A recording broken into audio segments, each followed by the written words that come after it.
Hello, everyone. Semi-retired Bob here.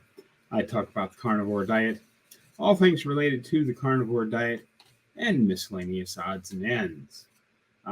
Today, I'm going to very briefly, we're going to talk about fructose and fruits. And this is primarily an explanation of what's going on July the 27th, as you can see from the background behind me. I have a picture of the miniature golf course that I've been associated with for 33 years or so. But for those of you new to the channel, welcome. I'm glad you're here. You could do me a big favor and hit the thumbs up button. Give me a like. Maybe leave a comment down below. Just say, hi, Bob. Or, wow, that's a really nice looking golf course behind you. Or, wow, that color blue shirt just doesn't look great on you, Bob. Whatever you say, any kind of comment helps the channel out. And if you'd like to, consider subscribing. It is free, but I am very glad you're here.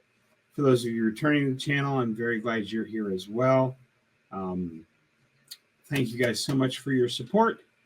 But that's enough of the intro stuff. Let's just get right into this, because this is probably going to be a pretty short video today.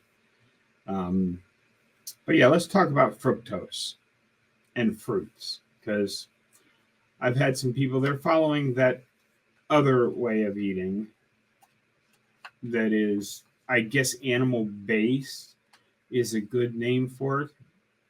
And I had someone leave a comment and they were saying, well, fructose is very good for you. Fruit doesn't hurt your blood sugar. It doesn't hit your diabetes, doesn't make your A1C go up. And technically all of that is true. But fructose is 7 times more glycating than glucose. That's a fact. It is. Excuse me. We cannot just keep dumping carbs down our neck. Now, yes, does fructose affect your A1C? No, it does not. Why? Because the A1C test looks for damage or glycation caused by glucose. That's what the test was designed for. It's what it does. Now, it may pick up small traces of glycation. You know, your A1C may go up by 1/10 of 1 point. Because it doesn't show up on an A1C test, people are always like, oh, well, fruit doesn't raise my blood sugar. Well, you know, what's that little monitor called that you buy from the drugstore that comes with strips and you prick your finger? What's that? Blood glucose monitor. Glucose monitor. It's designed to look at glucose. So most of you know the dangers of fructose, but I felt like I had to comment on this. And one of the arguments that people always make, oh, well, fruits are natural. They've been around for, you know, tens of thousands of years. Fruits and vegetables are great. Well, if you actually do some research, it's not just modern man that's been genetically modifying fruit. And by genetically modifying, I mean picking the biggest, nicest looking fruits, getting the seeds out of those, and those are the seeds we've been replanting.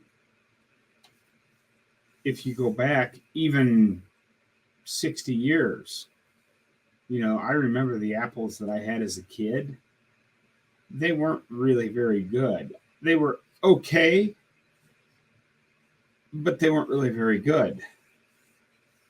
Same thing with, you know, like carrots. Carrots used to be white until a couple of 100 years ago. Somebody said, I'd like those to be bigger and meatier and orange color.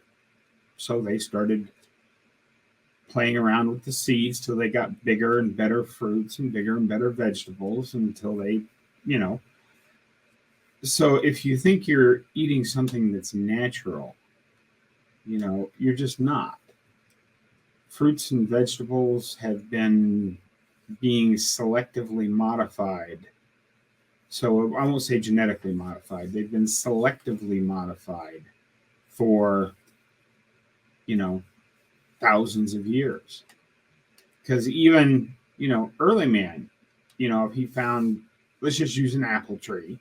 If he found an apple tree and it was covered in these little tiny pieces of fruit that were mostly sour, but then he found one that was a little sweeter tasting, what do you think he's going to eat?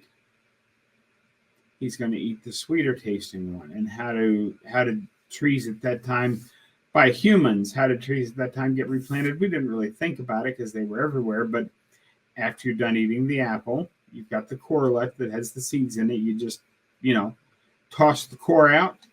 It decomposes. Those seeds sink into the ground. And now you have a species of seed that's slightly bigger and sweeter. And that process continues on and on. So that's what I wanted to say about that. So don't, please don't think that you're being very clever by, saying how natural fruits and vegetables are, because the data that we have, such as it is, shows that fructose is not good for you in any way, shape, or form. But anyway, that's all I wanted to say about that. As you can see behind me, Putting Plus, formerly a putt-putt golf course. You can see there's a few things that it's not really a putt-putt anymore. He left the putt-putt franchise many years ago now. But you can see a little waterfall over that shoulder and a big flower pot over there. And it's a very nice place. This course opened in 1968. So that's why it has great big trees and lots of shade, and it's a very nice place. But anyway, on July the 27th, I'm having a meetup right here at the miniature golf course. That's the day before the Omaha Hard to Kill Summit. So if you're coming into Omaha, why don't you come on in a day early, or at least a few hours early, since you're probably getting in on Thursday anyway for the Friday summit. Just plan on getting here about 2 o'clock in the afternoon so that you can come on up to the miniature golf course. We're going to play some golf. We're going to grill some hamburgers and probably some hot dogs and just have a good time getting together and talking for a little bit. But several people have asked me, what do I do at the miniature golf course and why have I stayed there for so long? Well, I just work the counter. I get paid to talk to people. That's what I do. They come in, I explain how much it costs to play, how many different courses there are. There are 3 different 18-hole courses here, by the way. So you can play 54 holes of golf in one stop. But so I basically just get paid to talk to people, which is what I do here on YouTube. I talk to people. I don't actually get paid very much to talk to people on YouTube, but I like doing this and sharing the word, spreading the word, making sure everybody knows that there's an option for our health out there is a very important mission. And why I've stayed there for so long, well, just let me give you a current example of why Dave, the owner, is such a great guy, not only to work for, but I'm happy to call him one of my best friends. I was talking to him during the week this week and said, it was, and I don't know why. I had a really hard time last Saturday night. I didn't cheat, but I got hungry, and I don't think I was actually hungry because once I got home and had a pinch of salt, it was fine. But I just kept staring at the candy bar rack. It's like, boy, that Snickers just sounds so good. Oh, I'd kill for a Three Musketeer bar or a Milky Way or something. I didn't, but it was the final 2 hours of my shift last Saturday were very long. Well, I got in to work. Oh, I went last night because it's Memorial Day weekend. I'm working Friday and Saturday this week.